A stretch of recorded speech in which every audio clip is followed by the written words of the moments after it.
United States will be the crypto capital of the planet and the Bitcoin superpower of the world, and we'll get it done.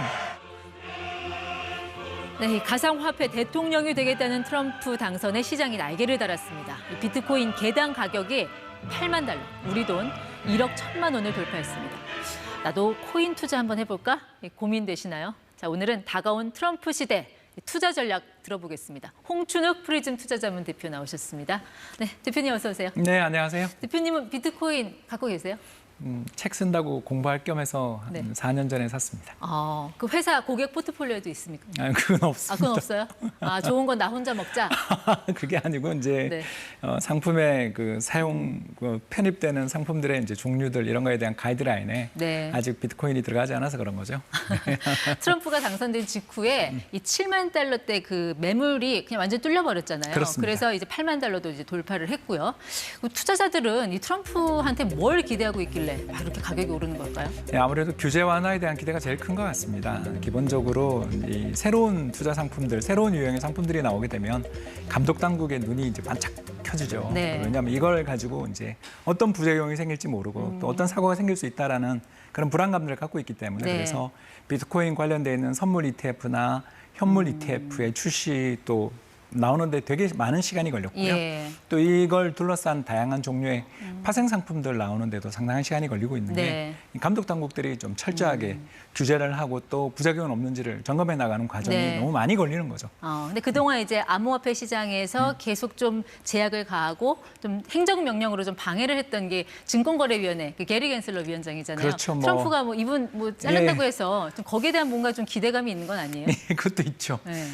뭐 파월 의장조차 자르겠다고 했던 분이 그 1기 때 트럼프 대통령이 파월 의장을 갖다가 탄핵해버리겠다. 예.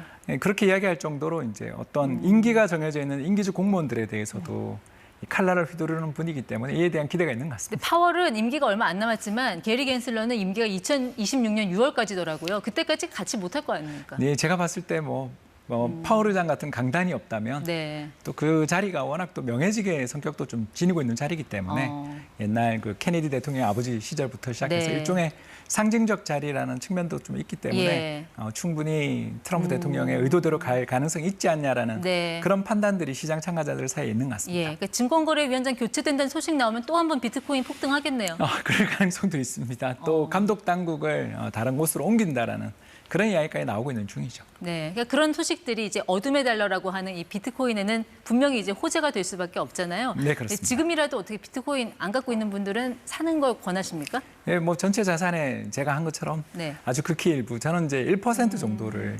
비트코인에 투자를 하고 있는데요. 네. 왜 1%를 투자하냐면 이 비트코인이 주식 가격 움직이는 거에 10배 정도 이상의 등락을 보여요. 그러니까 변동성이 주가가 크다. 하루에 1% 오르는 거 되게 힘든 일이잖아요. 그런데 네. 비트코인은 10%도 종종 특히 패닉이 났었던 뱅크런 났었던 시기에는 20% 빠지는 것도 본 적이 예. 있습니다. 이제 이만큼 가격의 변동성이 크기 때문에 여기다가 전통 자산처럼 10% 20%를 투자하면 네. 밤에 잠을 잘 수가 없겠죠. 그러니까 예를 들어 한 10억이 있다 하면 1,000만 원 정도. 1,000만 원. 그리고 이제 리밸런싱을 하는 거죠. 이 리밸런싱이 뭐냐 하면 비율의 원칙을 정해놓는 거를 리밸런싱이라고 합니다. 우리가 이제 전체 자산 1%를 투자했는데 네. 이게 잘 돼서 2배가 났어요. 2천이 되잖아요. 그렇죠. 그러면 이제 기분 좋게 1,000만 원을 팔아서 못 오른 자산을 사고 반대로 예. 뭐 2022년처럼 또 반토막이 나요. 5천만 원 되잖아요. 500만 원 되잖아요. 그러면 다시 500만 원을 더 네. 투자해서 물 타는 거죠. 이렇게 투자를 하는 걸 리밸런싱이라고 하는데 이 예. 리밸런싱을 꾸준히 하시면 사실 그 비트코인이 가지고 있는 변동성은 네. 상당히 누그러뜨리는 반면 수익은 누를 때 오를 때 위는 뚫려 예. 있으니까 그러니까 비트코인은 뭐 상승이든 하락이든 그 기간이 짧고 강하게 오지 않습니까? 그렇습니다. 그래서 아니 쌀 때 그러니까 고점에 들어갔는데 이게 갑자기 하락이 돼서 별로 뭐 이익 보지도 못하고 그냥 손실만 맞고 끝나는 경우가 많아서 이 매수 타이밍을 좀 어떻게 잡는 게 좋습니까? 예, 그거는 현재로서는 사실 뭐 이거다 저거다 이렇게 말을 하기 어려운 게요. 과거에는 시장 금리가 오르면 비트코인 가격이 빠진다고 그랬었는데 최근에 시장 금리가 오르면서 비트코인 가격도 트럼프 대통령의 당선과 함께 오르고 있지 않습니까? 네. 그래서 제가 아까 말씀드린 그 룰, 비율대로 투자하시는 네. 1% 룰을 갖고 있으면 여기서 한 2배 네. 나면 다시 1% 매도하는 그런 식으로 투자하는 게 좋을 것 같습니다. 알겠습니다. 오늘도 코스피는 또 하락했더라고요. 요즘 보면 뭐 월급 빼고 다 오르는 게 아니라 국장 빼고 다 오른다. 비트코인도 올랐지만 금값도 많이 오르지 않았습니까? 예, 금 그렇습니다. 투자는 어떻게 보세요? 금 투자도 상당히 저는 긍정적으로 보고 있습니다. 그러니까 비트코인이나 금 지금 2,685달러라 그러는데요. 네. 저희 좀 조정받아 2,685달러고 사실 얼마 전엔 거의 3,000달러 근처까지 갔었으니까 예. 이 트럼프 효과를 가장 크게 본 자산 중에 하나가 금이라고 볼 수 있겠습니다. 트럼프 효과라는 게 어떤 의미죠? 바로 이제 트럼프 대통령이 앞으로 이제 4년을 이끌어가게 될 텐데 네.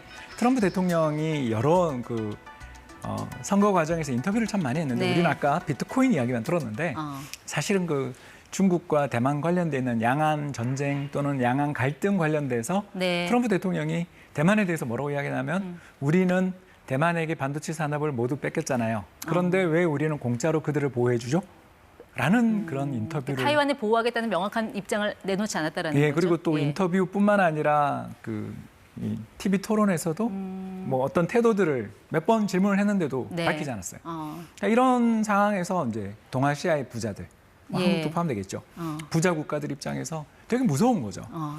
그렇다면 뭐 달러를 사놓으면 되겠는데 예. 문제는 이제 달러라는 게 또 트럼프 대통령의 말 한마디에 따라서 동아시아 국가의 환율이 얼마든지 움직일 수 있는 거 아닙니까? 네. 뭐 환율 조작국 지정하겠다 그러면 언제든지 환율 내려갈 수도 있으니까. 예. 그러니까 이런 문제들에서 좀 자유로울 수 있다고 생각되고 또 더 나아가서 전쟁에 네. 대한 공포가 부각되는 등 예. 금융시장이 패닉에 질릴 때는 안전자산에 대한 그렇군요. 선호가 부각된다는 점 때문에 네. 골드 좋아하는 것 같습니다. 트럼프로 인한 어떤 그런 지정학적인 불안 때문에 안전자산에 대한 수요가 높아지고 있다. 그렇죠. 달러하고 금은 보통 반대로 가잖아요. 네. 근데 이제 지금은 달러도 강하고 금도 강하고. 이게 공포. 이제 트럼프 패닉 또는 트럼프에 대한 공포가 지금 금융시장 참가자들 사이에서 네. 상당히 크다는 거죠. 1기 때 원체 말도 많았고 네. 사건 사고도 많았는데 2기는 더군다나 이 레드 웨이브를 해버리면서 예.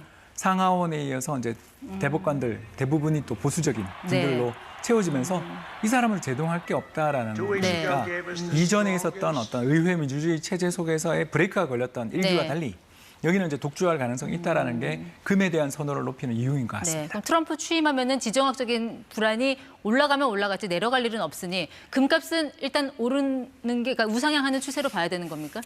이제 그럴 가능성이 높다. 왜냐하면 이제 공약 사항들 자기 취임하는 첫날 예. 결정하겠다는 조치가 40개가 넘어요. 그런데 그 중에 하나가 우크라이나 러시아 전쟁 종결하겠다. 네. 이런 이야기도 있었던 거 기억나실 것입니다. 예. 그러니 어떤 식으로 개입을 할 텐데 그 개입이 잘만 되면요 오히려 금값 떨어지겠지만 네.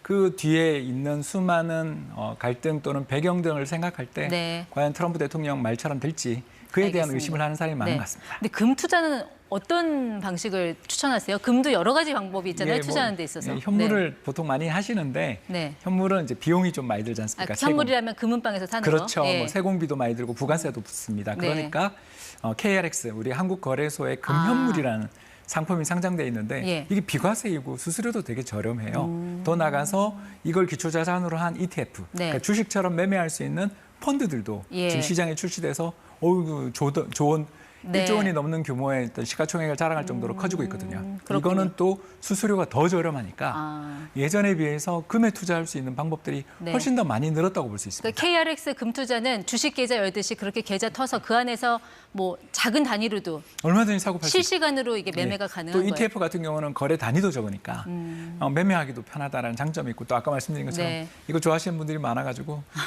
수만 명의 고객들이 네. 오늘 사자 팔자 주문을 넣으니까 사자 팔자 호가창이 촘촘하다고 하잖아요. 알겠습니다. 네. 과거 트럼프 일기 때는 애널리스트셨잖아요. 그때 엄청 고생 많이 하셨다면서요. 밤에 잠을 못 잤습니다. 네. 앞으로 4년 어떻게 좀 대처해 나갈 계획이세요? 열심히 네. 운동하면서 멘탈을 튼튼하게 우리가 아까 네. 이야기했지만 이분이 공약한 거를 정말 다 지키겠다고 들어도 세상은 혼란스러워질 가능성이 네. 있는 너무 부지런해도 너무 공약이 많아서 이게 위험한 세상을 살다 보니까 결국 저는 네. 뭐 금이라든가 이런 다양한 자산에 조금 알겠습니다. 분산해서 투자하시는 걸 예. 추천드리고 싶습니다. 대체 투자, 분산 투자. 네, 홍춘욱 대표와 함께했습니다. 고맙습니다. 감사합니다.